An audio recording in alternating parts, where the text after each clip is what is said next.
how vultures were tamed in primitive times. High atop a sheer cliff, a father and son scaled the jagged rocks, their target a vulture's nest. Just as they reached the ledge, a massive vulture swooped down behind the boy. Without hesitation, the boy leaped onto the beast, locking his arms around its neck in a vice-like grip. No matter how fiercely the vulture thrashed, it couldn't shake him off. Meanwhile, the father climbed faster, soon reaching the nest's entrance. As expected, several vulture chicks squawked inside. When one adult vulture lunged at him, the father swiftly looped a rope around its neck, then flipped onto its back, mounting it like a steed. The vulture struggled, but as the man tightened the noose, it gasped for air and finally submitted. With the father now in control, the vulture soared from the nest only for him to see his son had also tamed another. Triumphant, they raised their fists and steered the birds toward their enemies, diving at breakneck speed. Unaware of the looming danger, Nick was happily preparing lunch for his Tyrannosaurus, bustling about with cheerful energy. Suddenly, a piercing screech tore through the air as two vultures streaked overhead. The Viking father and son had arrived. The enemy struck again, forcing Nick and his dinosaur to shield their precious egg.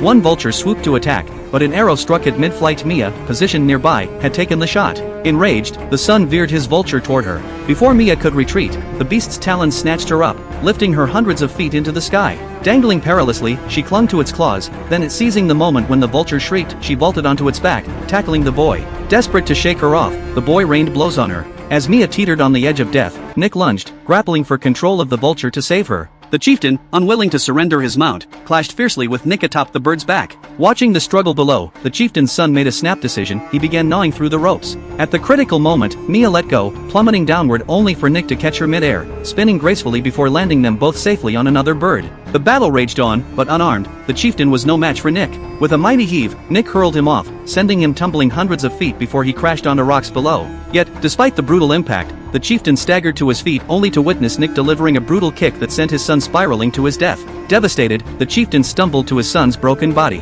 His family, once whole, was now gone. Consumed by despair, he released his grip on life, letting the river's current carry him away. But this was not the end. For above the chieftain, who should have been dead, hovered a cluster of ethereal fairies.